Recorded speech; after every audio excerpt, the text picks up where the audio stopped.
Hello, my name's Brad. I'm here representing a lot of the progressive students here at UMich. And I just have to, I wanted to know your stance on trans people as a whole, and then I'd like to maybe have a conversation, a short one about Sure. what you believe. Well, first of all, thanks for coming in and asking a question, Isa. That's great. I mean, sometimes we don't get that.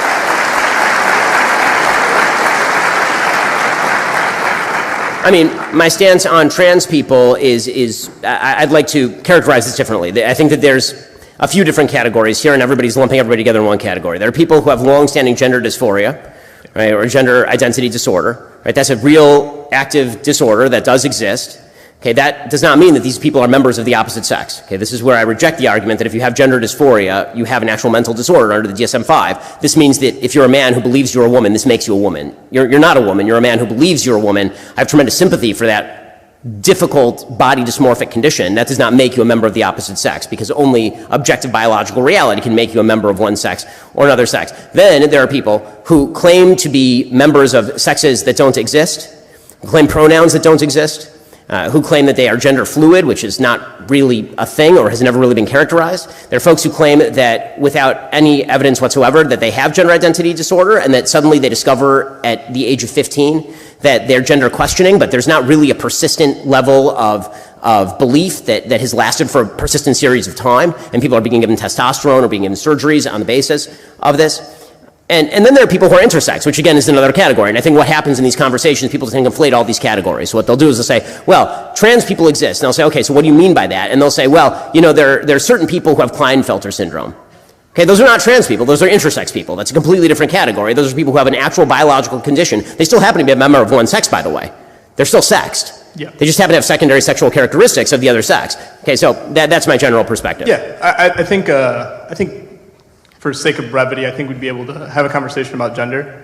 And I really fail to understand how you claim that there's a lot of genders that are made up, and this is.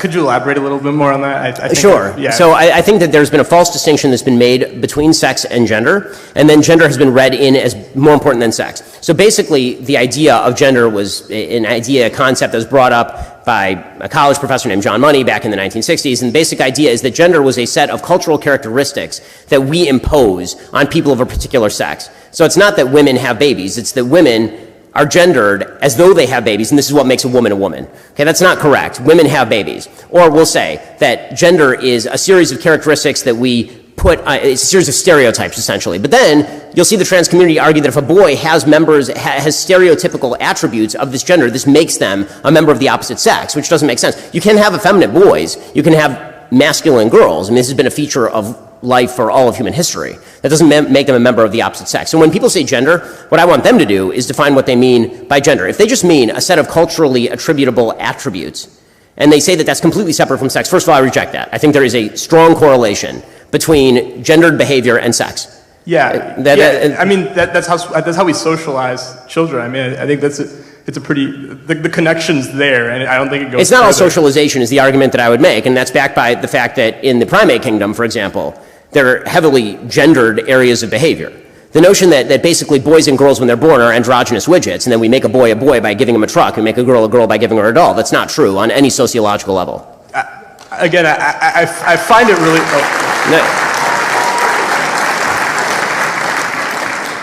So we just clapped for Ben comparing primates to humans. I want to establish that. And then on top of that... Well, I'm talking about the attribute of mammalian biology, so yes. In fact, I will argue, I'll compare human beings to literally any member of the mammalian species when we're talking about sexual dichotomy, which is the basis of all reproduction in mammalian species, yes. Yeah, okay, but I do want to bring it back to the concept of socialization in children. Mm-hmm. I've worked a long time in public schools.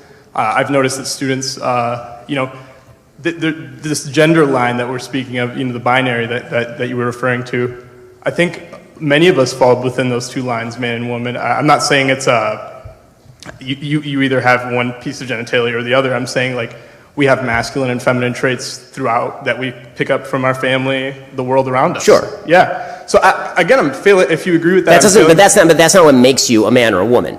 If a boy likes dolls, that doesn't make him a girl. Okay. And if a girl likes trucks, that doesn't make her a boy. And I feel that we're doing grave damage to kids by arguing the opposite.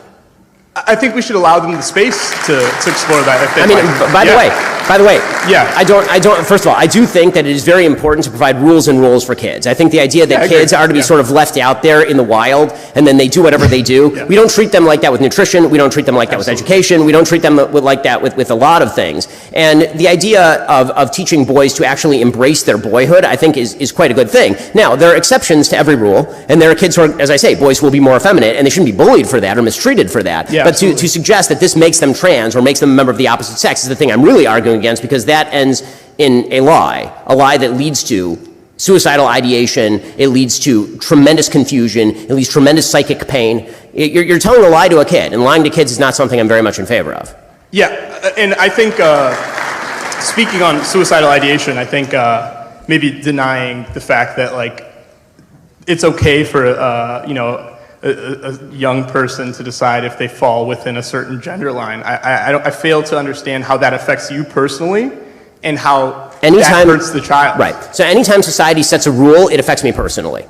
You're not asking me how a kid in Saskatchewan identifying affects me personally. You're asking me to go along with the lie that kid's personal subjective sense of identity shapes the definition of sex, and that I refuse to go along with. Because as you say, kids are in fact malleable. And the notion that we're supposed to teach all 5-year-old kids that you can be a member of the opposite sex is deeply disturbing, chaotic, and wrong. Again, and that's not what I'm prescribing.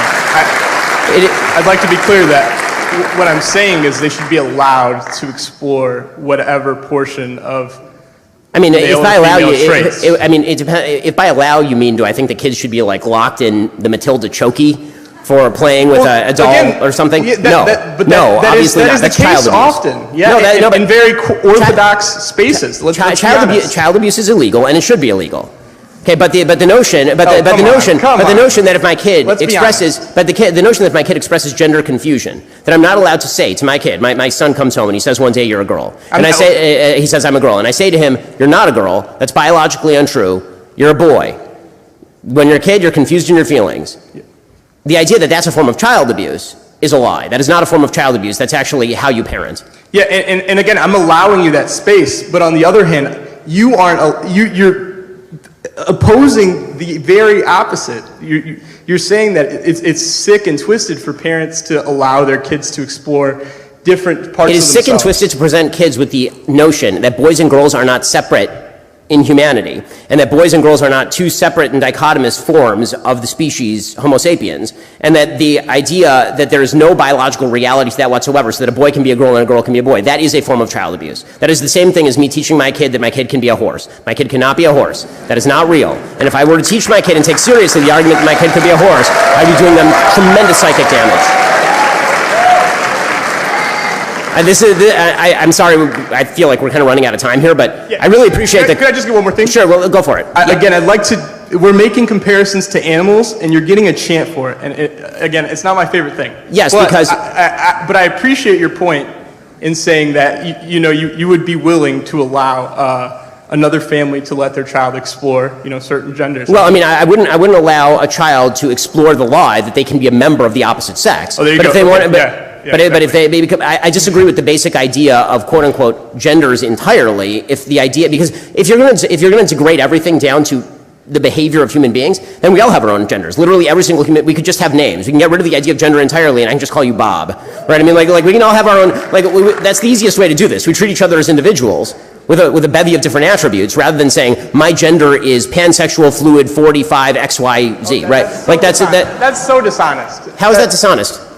You're making this straw man about pansexual gender. No, I mean name a reality. It isn't, and you know it is. So you do it. You name a gender that you think exists outside of male and female. No, I agree that people can lie within the bounds.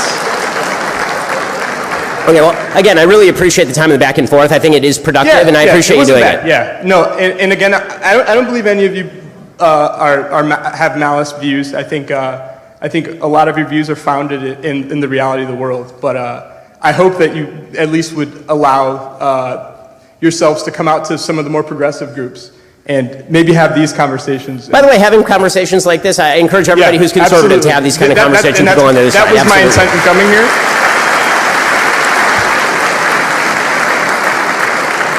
And seeing how hard you guys were on the protesters out there who were using their First Amendment right was really tough to watch, especially for Americans who claim that the First Amendment is something that you co-sign. I'm sorry, but I have to say it. I wasn't out there, so if anybody was mistreated as a protester, then I apologize on behalf of whoever mistreated a protester.